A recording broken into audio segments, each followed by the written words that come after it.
Oh, Liverpool fans, sometimes I just want to chat to you. And today I kind of want to chat because what is the problem with Liverpool? I know there are a lot of theories about this. I know there are a lot of people out there who probably don't think a guy with a southern accent can solve any problems at Liverpool. But if a guy with a German accent can, then that would be great. Welcome back. Willkommen zu the Laurence McKenna channel. I won't do the whole video like that. I guess I just think it's worth talking about Liverpool right now. I'm a massive Liverpool fan. I've obviously been hugely invested over the last few years, and even back before that. I remember back to Roy Evans in the 90s. I remember when things weren't exactly great. And there is this online battle at the moment as to what the future of the club is, and so many theories around what is making it so unsure, what is so unstable about this team right now. And I wanted to kind of unpack some of that because there's this phrase I love. It's called what a fish knows nothing about is water, right? Apart from flying fish. But let's just move those out. What a fish knows nothing about is water. It exists within the water, and obviously a fish is a little bit more crude than a human. But what the point is, when you're in the water, you look around and it's as if the water doesn't necessarily exist, right? You just exist within that environment. And so often when you're a football fan, you're just going through this terrible stuff. And there are loads of theories, complicated ideas flying around that are just being thrown around online as if, hey, your owners are terrible. Yeah, got him. Or, hey, maybe your players are just old. Yeah, nailed it, mate. And there are lots of people who don't watch the team week in, week out, which I'm absolutely fine with. But there are lots of people who don't watch the team week in, week out, have seen them maybe a couple of times live, have identified a couple of issues, and then gone, it's age. It's age in the legs. It's age in the legs. It is. It's age in the legs. You start to get a little bit annoyed.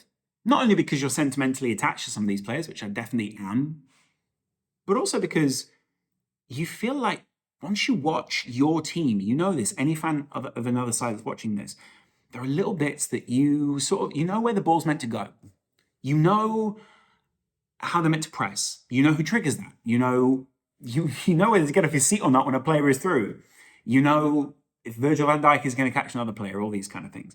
But none of those things have felt so certain this season at Liverpool. And so let's get on to why a lot of things feel quite unsure right now. There are incredible amounts of transition and change at Liverpool. A lot of this change and transition started when Michael Edwards left Liverpool, and that wasn't even that long ago now. He gave us some nice parting gifts. He even sort of set us on the road to signing some more good players, and Julian Ward took over. Julian Ward is also now leaving Liverpool. So the two guys who have been, and more than that, beyond that, in this wider executive team of people who were there to make signings for Liverpool are now leaving Liverpool. Now, that may be because of own personal reasons. Michael Edwards hasn't gone and taken another job since. He was paid quite handsomely in this time, and he's clearly a smart guy. He's a lot he could do, but he's not taken another huge job in football. So it wasn't exactly career motivated, should we put it that way. Julian Ward is also leaving very quickly. It's not exactly career motivated.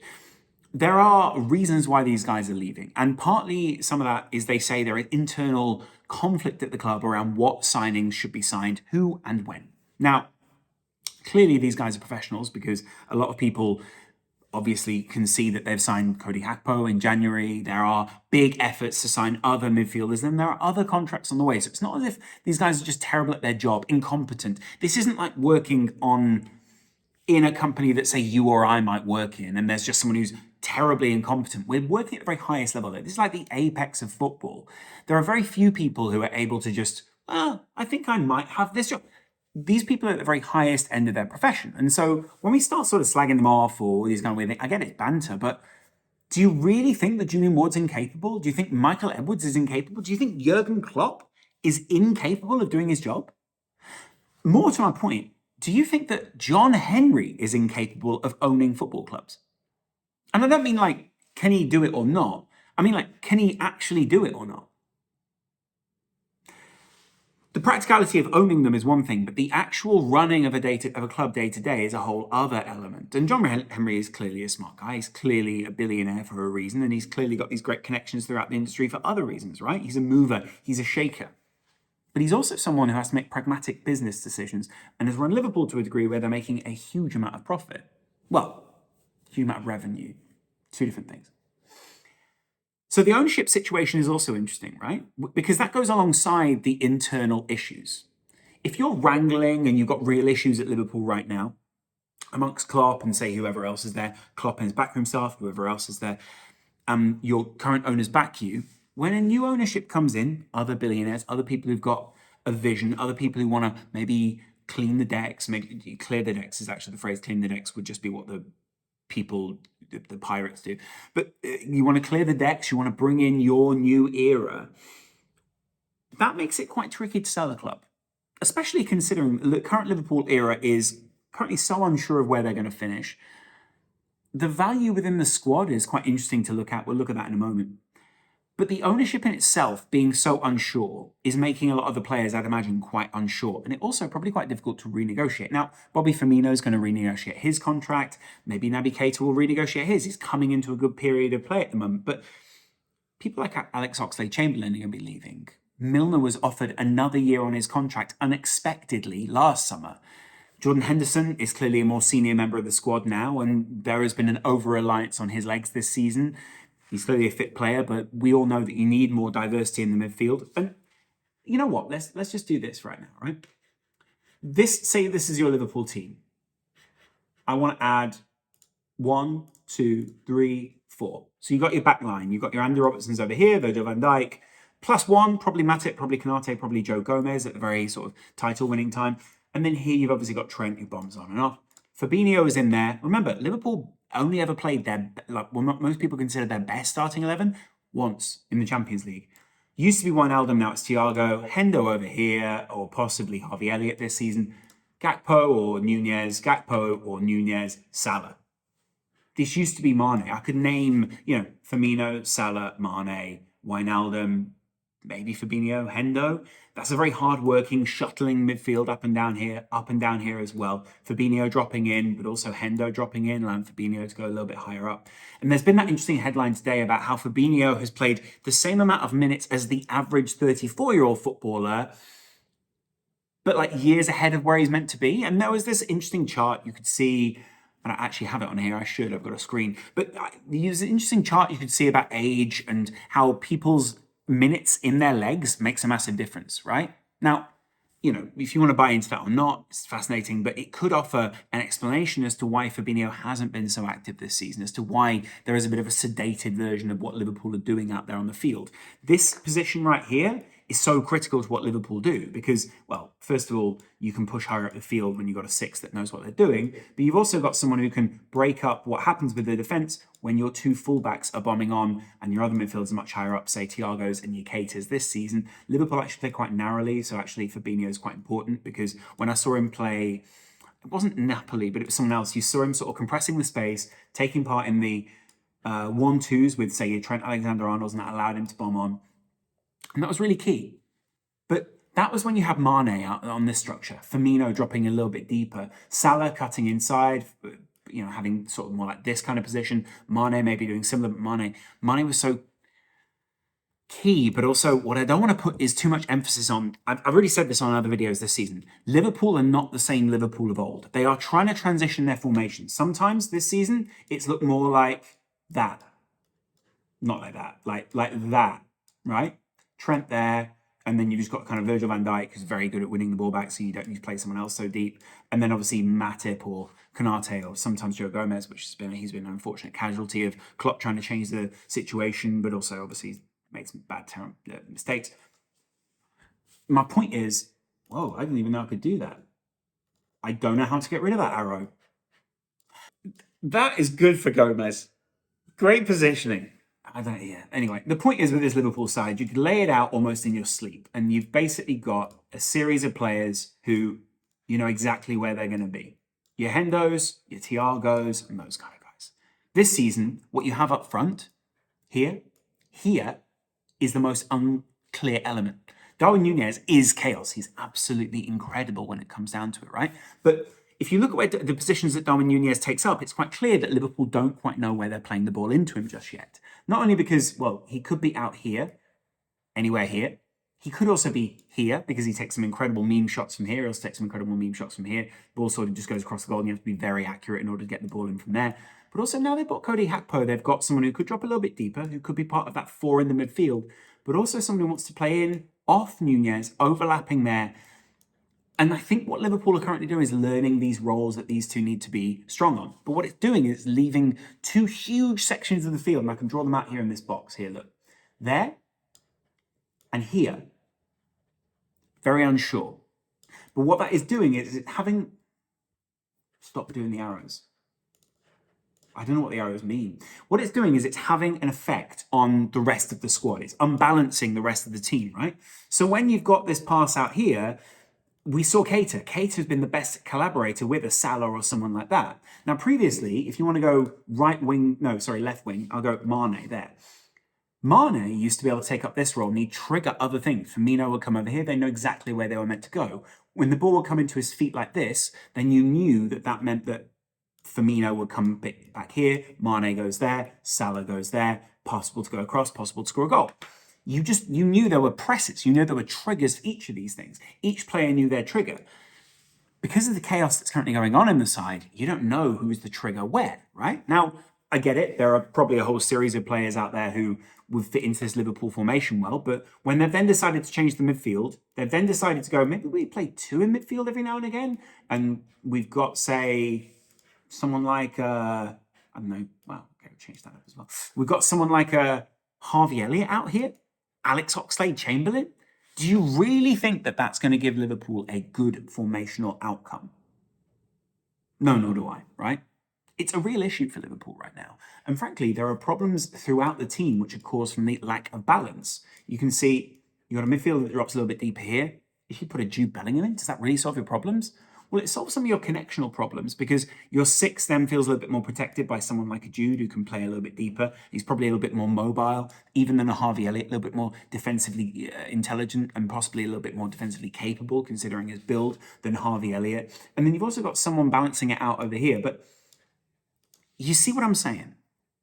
The real issue right now at Liverpool is that they don't currently know what the plan is out in the field. There are plenty of time, and this was I saw it worst when I was watching, stop doing the arrows. When I was watching Liverpool versus Brighton, I went to that game, and it's probably the most humiliating game of the season so far. Now, Liverpool vastly improved what they did against Brighton since then, and you could see there was implementation of really good youth within that. I'm loving bringing in Stefan Bajcetic. I'm loving his partnership with Thiago. That is kind of operating almost like a 2 in the middle there, and then you've got like someone else who's a bit more of a roamer. Maybe that could be Thiago at times, but you've got Bajcetic sort of with a partner. I like that quite a lot. And then you've also just got the issue of, say, Nunez. Is he dropping a little bit too deep? He's sometimes going over to the left wing. Sometimes you can see the side is trying to adapt around some of these players right now, and it's making it very unsure. It's making Jurgen Klopp's job a lot harder because, well, yeah, like there are big instructions. There are massive plans that Liverpool want to implement in each game. The second that they concede a goal, some of these plans just seem to completely go out the window. The players' confidence is particularly low. So whilst we used to have this Mane, Firmino, Salah, now we don't have that same, we can just go to these guys. There is no particular out. There is no instant idea. You see Hendo, maybe that's Jordan Henderson right there. Yeah, I think. And he is looking for an out ball sometimes. There's no one running in behind. You can also see that Trent and Andy Robertson have really tried to do a lot of switches this season. Hasn't worked in the same way. So the places where players normally play with the, hey, my gut is right here, I can play from the gut rather than having to think about the game, is gone within this Liverpool side. Now they have to look before they pass. Even Alisson has to look before he passes because there was that goal where they conceded because he passed out and they didn't expect the player to be there and it was clearly too predictable where Liverpool were going to be. You could press them way too high and all these kind of issues. But the issue is, right now, some of these players know they're going to be leaving, they know they're getting on, they know they need support in that midfield. If you would play this midfield 3 here it doesn't have to be Fabinho, but it could be someone sitting at a 6 there, Jude Bellingham or Matheus Nunes and Thiago, you've got a much more balanced midfield. You've got a midfield which doesn't... Thiago takes up these weird positions here, right? He sort of goes here, across, here, and there. Very rarely do you see him over here. He'll drop in between the back lines sometimes to receive the ball. Very often he'll come over here to cover, say, an Andy Robertson, put a tackle in around here. But very rarely will he come over here and... Can I just lay out a formation for you? Ignore the arrow. Can I just lay out a formation for you that when Liverpool were playing Manchester United earlier on this season, one midfielder was here, one midfielder was here, and one midfielder was here. In fact, you can't have more than 11. But if you look here, that's where one of Manchester United's main goals came. Because the players who previously known each of their positions so intimately were no longer able to do that. Look at that. Do you remember that? That was like, for me, that was like looking at that Manchester United photo where everyone was up the field. And it just didn't work. I didn't understand it. So what that does is it means that Liverpool need to make big signings this summer. There is a midfield turnover that needs to come. Carvalho hasn't been playing. No one really seems to know why. Harvey Elliott is playing, but is very often played out of position. Axel Oxlade-Chamberlain is the same. Kate has been coming into the side, but he's out of contract at the end of the season. This is clearly a transitional season for Liverpool, and it is a really brutal transition. But they're making plenty of transitions on the field, off the field, and at no ownership level, all at the same time. All one Man City are planning to completely redo their midfield and their striking options, but also looking at the back line and going, hey, is a Guardiola available? Arsenal are just slowly upgrading, they're biding their time, and getting someone like a Jorginho, well, here's what's interesting about that, right? Look at the 3 signings that Arsenal made this summer. You can't criticise them, they're good signings, especially under a manager like Arteta. Jorginho would have been criticised under any other era at Arsenal. Trossard would have been seen as, well, he's good, but is he Arsenal good? Any other season? And Carvalho, well, people would have just gone, hey, is it another insert obscure Arsenal centre-back name here? And that's what I'm saying. This team is not inherently bad. This Liverpool side isn't inherently a terrible team. There are plenty of reasons to be positive about Liverpool this season. But the problem is right now, there is low confidence mixed with huge amounts of transition. And so what you're seeing is a young, talented player like Trent Alexander-Arnold, who's broken the assist record already this season, unsure of where he plays. Are we still criticising him? No. No, of course, what makes a lot of people feel a little bit better is you see the likes of Firmino, Jota, and Van Dijk coming back fairly soon into this Liverpool team. 3 sort of fairly, not key, but important players for Liverpool over the past few years. Guys who have made big differences in big games, but also just been leaders within the squad. And Firmino's been really important. He's been a really interesting player. So is obviously Virgil van Dijk has been an absolute back line.